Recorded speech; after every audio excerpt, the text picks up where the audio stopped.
SpaceX isn't slowing down at all. Right after the dramatic events of Flight 10, the company is already preparing for Starship Flight 11 at breakneck speed.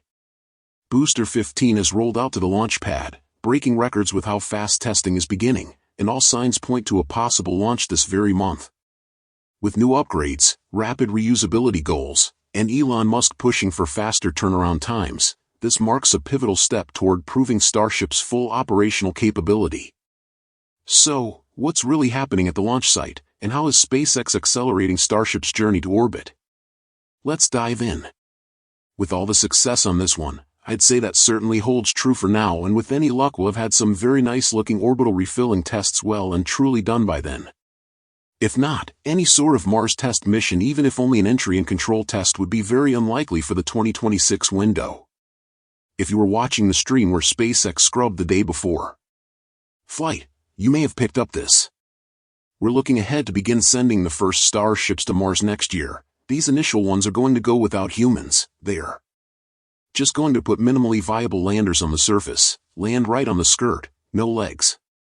Yeah, that is odd and quite a big deal here. Attempting to enter and then make an attempt to touch down on the surface with no legs is certainly a, well, decision. I thought it was a joke at first, but perhaps this is more a re-entry and a landing control test rather than expecting to actually stay upright. Even an entry and landing test, though, is probably going to give them a lot of useful data, well, assuming that they can somehow transmit it. That's a totally different story, of course. Communication systems to make such a test would be critical. Perhaps they will simply take a few Starlink satellites inside the payload bay to Mars and somehow deploy those in a Martian orbit. There are a lot of priorities, of course. These ship heat shield becoming reliable and reusable, the new Block 3 vehicles and sites being rapidly developed, the goals of orbit, catch and refilling test missions. There are, I guess, much bigger priorities for now. It seems that if a Mars mission at the end of 2026 is even possible, they seem to just be wanting to get data for Mars transit, re-entry, and landing control more than just landing itself. That milestone has not only boosted confidence, but has also set the stage for even greater expectations, including the possibility that the very next mission will surpass that achievement. So with Flight 10 out of the way, what about progress toward Flight 11? Well, the breaking news is that Booster 15 for this mission is, in less than 2 weeks since Flight 10, already moving in for static fire. And now, those expectations seem to be turning into reality.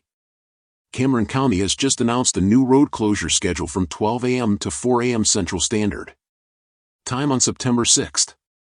The schedule clearly notes the movement of hardware from the production site to the launch pad. Given the timing, there is only one reasonable explanation. The Flight 11 booster is being transported for testing. That booster is none other than Booster 15, which previously flew on Flight 8 paired with Ship 34. What's more, this booster has flown once before on Flight 8, so this is going to be the second time ever that we will see one refly.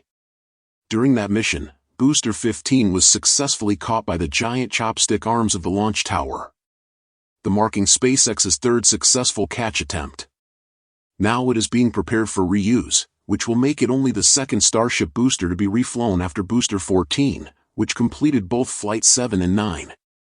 According to the closure schedule, Booster 15 was lifted onto a transport stand that had already been staged for this operation.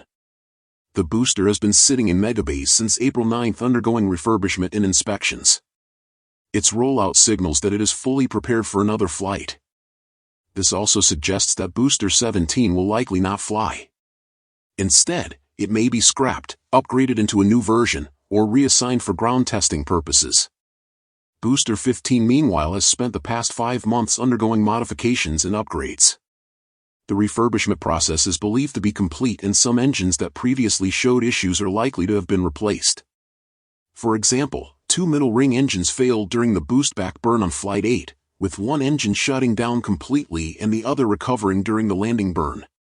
With those engines replaced and other improvements likely incorporated, Booster 15 now represents one of the most advanced and battle-tested boosters in the fleet. This is critical because the difficulty level for Flight 11 is expected to increase. SpaceX may test a steeper landing angle of attack or push other performance limits. As of now, Booster 15 has been moved directly to the launch pad. It is already positioned between the chopsticks and it will likely be lifted onto the OLM within hours. The timing perfectly matches the shore closure schedule recently announced by Starbase City, which runs from 5 in the morning to 12 noon on September 7th.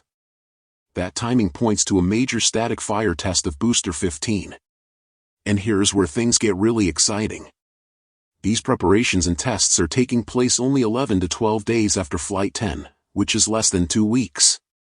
That is a new record for Starship operations and a clear sign that SpaceX is accelerating its turnaround pace to levels that were once thought impossible. So what does this mean in practical terms? It means SpaceX has likely completed refurbishment of the launch pad in record time. Flight 10 not only performed flawlessly in flight, but also left the pad in remarkably good condition.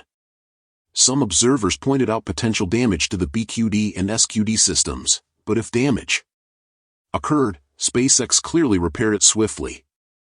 That efficiency has allowed Booster 15 to roll out far sooner than many predicted. During its static fire, Booster 15 will almost certainly light all 33 Raptor engines to verify the health of both the refurbished engines and any newly installed units. After this test, the booster will be rolled back to the production site for final checks. At that point, SpaceX will install the hot staging ring and finalize the FTS system before declaring it is ready for launch. Meanwhile, once Booster 15 leaves the pad, a test stand will be installed to support Ship 38's static fire. Ship 38 has already completed cryogenic testing at the Sanchez site in late July and has since been powered up. That means it is nearly ready for its engine test campaign. The timing suggests Ship 38 could complete static fire testing in the second half of this month and then return to the production site for installation and inspection. That will put it on track to join Booster 15 at the launch pad soon after. Given the pace of progress, SpaceX may well be ready to launch by the end of September. If not, an early October launch is the next logical target. Either way, the company is pushing hard to maintain momentum. If Flight 11 does indeed launch in September, it will mark the first time Starship has flown in 2 consecutive months. The record will fall if the next launch takes place before October 3rd. But even if the record is not broken, a late September or early October flight would still represent a dramatically forward in launch cadence, especially given the setbacks earlier this year. Now once they static fire that one to their satisfaction, that will be rolled away and the temporary static fire components will be reinstalled so that the upper stage Starship can then head in to be fired as well. Now the objectives of Flight 11 are still up for debate.